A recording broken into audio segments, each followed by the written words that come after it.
Ça, c'est un livre d'une spécialiste de l'histoire juive des premiers siècles. Ouais. C'est sur justement les guerres, les trois guerres qu'il y a eu D'accord, entre les Juifs et les Romains.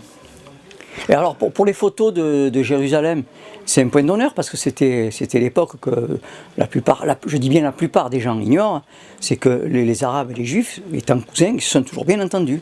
Oui, tout à fait. Même quand il y a eu l'occupation turque.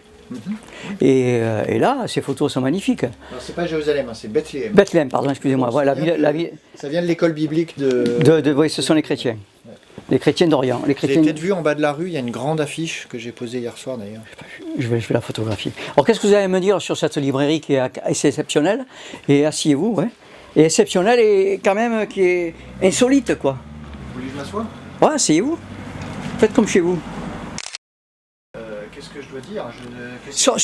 Quel a été le vecteur premier pour fonder ce genre de librairie? Qu'est-ce que c'est que vous aimez? Parce qu'il faut le dire, l'intitulé c'est De Natura Rerum, Ouais, c'est Lucrèce. C'est le nom d'un grand poème épique et philosophique de Voilà. Lucrèce autour du matérialisme, Ouais. comment dire, d'une forme d'hédonisme et d'une forme de lien avec la nature et avec le monde sensible, qui était présent à Rome au 1er siècle avant, 1er siècle après, qu'on voit bien à Pompéi aussi par exemple. Ouais. Et en fait, il y a à peu près un peu moins de 8 ans, on était deux pour créer cette librairie avec Anne, et qui elle avait travaillé aux Belles Lettres. Moi j'ai toujours travaillé dans les sciences humaines et sociales, dans la communication scientifique aussi. Et quand on s'est installé à Arles, elle a senti qu'il y avait quelque chose qui pouvait se faire là, parce que ça n'existait pas dans la région du tout. Dans les autres librairies, il n'y a pas de fonds sur l'Antiquité, ou très peu. Et puis on vit dedans quand même, on vit au pied de l'amphithéâtre, on vit dans les ruines romaines, on est à côté de Glanum, de la Via Domitia, on est à côté il y a plein de gens qui font de la reconstitution, il y a des gens qui font par exemple des bijoux antiques là, que j'ai dans la librairie depuis pas longtemps ici. Et du coup, voilà, on a lancé ce lieu en fusionnant deux choses, la librairie et une sélection de bonnes bouteilles. Mais la librairie, elle a trouvé un public local et régional. Elle fait des rencontres à peu près toutes les semaines, tous les samedis. Il y a un auteur qui vient parler d'histoire, de philosophie, d'archéologie ou d'autres sujets. Demain, on va parler d'Alexandre le Grand, par exemple. Et la semaine prochaine, de Marguerite Yourcenar. Et il y a 2 semaines, on a parlé des fouilles du Rhône. Et un peu avant, voilà, toutes les semaines, on parle de livres qui viennent de sortir. Il y a une activité éditoriale importante sur l'Antiquité, d'un renouvellement des paradigmes historiques, des nouvelles traductions des textes antiques, des choses comme ça.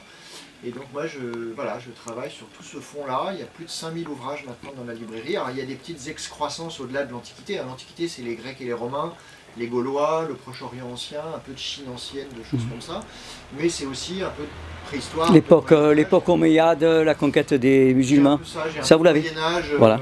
oriental ou de Moyen-Âge européen. J'ai un peu de préhistoire aussi. On a la chance d'avoir Jean-Paul Demoule à Arles, donc un grand spécialiste du néolithique qui vient de temps en temps. Et puis pas mal de choses sur la Provence et le Provençal. La section ésotérisme, elle existe ici? Alors j'ai pas de section ésotérique en tant que telle, parce que moi justement c'est pas une librairie spiritualité ou religion. Il y a beaucoup de choses sur l'histoire des religions, sur l'histoire des doctrines, l'histoire des mouvements religieux, que ce soit d'ailleurs chez la religion grecque et romaine, païenne, ou christianisme, judaïsme, il y a beaucoup de choses. Thomas d'Aquin. Voilà, j'ai aussi... C'est la scission avec le passé et le présent, ce que disent certains historiens. Kant aussi, d'autre côté, d'accord. Mais je voulais juste finir là-dessus, c'est que j'ai quelques textes d'ésotérisme, mais c'est plutôt des traductions de textes antiques. D'accord. J'ai pas de la littérature contemporaine, un peu New Age et autres, ça j'ai pas du tout. Fabre d'Olivet? Non.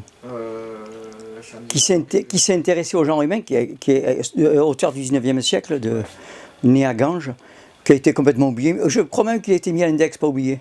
Si je vous cite René Guénon. Oui, mais ça c'est un peu dépassé aujourd'hui en termes de mode de recherche. C'est-à-dire c'est des gens qui cherchaient une sorte d'origine commune aux religions et aux spiritualités. Aujourd'hui, on est plus à chercher... Il y a une grande différence avec cette époque-là aujourd'hui. C'est quand même tout le développement de l'archéologie scientifique depuis plus de 50 ans, qui fait qu'on renouvelle beaucoup l'histoire de Rome, l'histoire de la Grèce, l'histoire de la Mésopotamie, de l'Égypte, etc., avec l'archéologie qui amène des choses concrètes sur la vie, et pas seulement les textes. On a beaucoup fait l'histoire avec les textes, maintenant on l'a fait avec l'archéologie, et ça change quand même quelque chose, notamment sur la circulation, les spécificités. Ce que Guénon prenait comme des points communs étaient en fait des circulations qui avaient eu lieu et qu'on peut repérer aujourd'hui, parce qu'on trouve par exemple à Pompéi toute une série de demeures avec plein de choses très égyptiennes, mais c'est l'Égyptien tardif, récupéré, transformé, comme il transforme les Grecs aussi. Saint Thomas d'Aquin alors, c'est le seul? Où il y a Averroès et... J'ai des choses sur Averroès, ici aussi de ce côté-là. Il y a des choses sur Maïmonide, sur... Oui, Maïmonide, c'est vrai. Il y a un peu de philosophie médiévale aussi. D'accord. Rached avec l'héritage... Après, il faut savoir, effectivement, c'est une librairie sur l'Antiquité, mais c'est pas que une librairie de lettres classiques grecs et romains.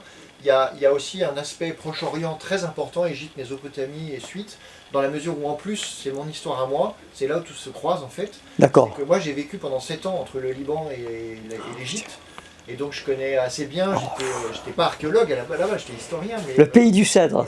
Voilà, oui, du cèdre, le pays de Palmyre, le pays de Luxor, le pays de Petra aussi en Jordanie, je suis allé au Yémen aussi, etc. Donc il y a un fort développement de...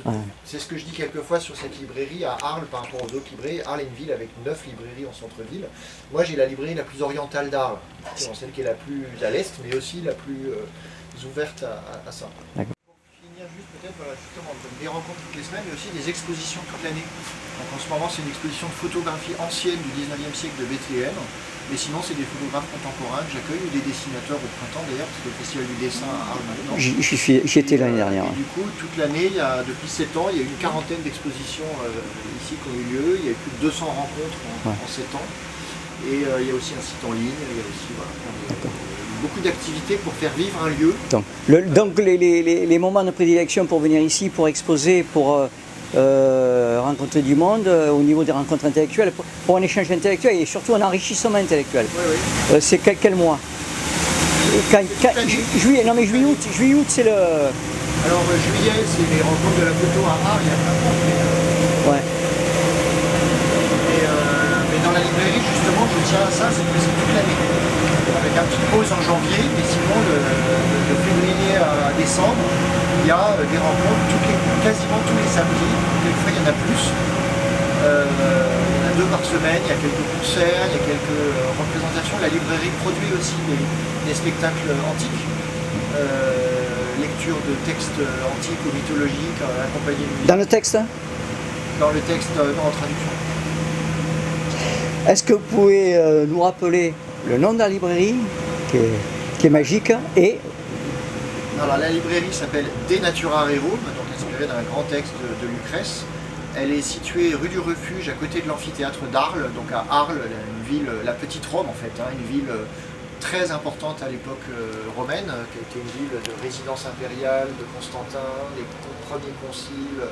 Donc on a une forte identité archéologique et historique avec Césaire, avec le début du christianisme en Gaule aussi. Donc voilà, donc c'est une ville un peu, c'est une ville qui est au carrefour en fait, à mi-distance de Marseille, Aix, Nîmes, Avignon, Montpellier. Enfin c'est vraiment une ville où il faut passer, qui est une ville d'art, qui est une ville de patrimoine, qui est une ville du livre, qui est une ville de culture. Voilà. Bon mais je vous remercie.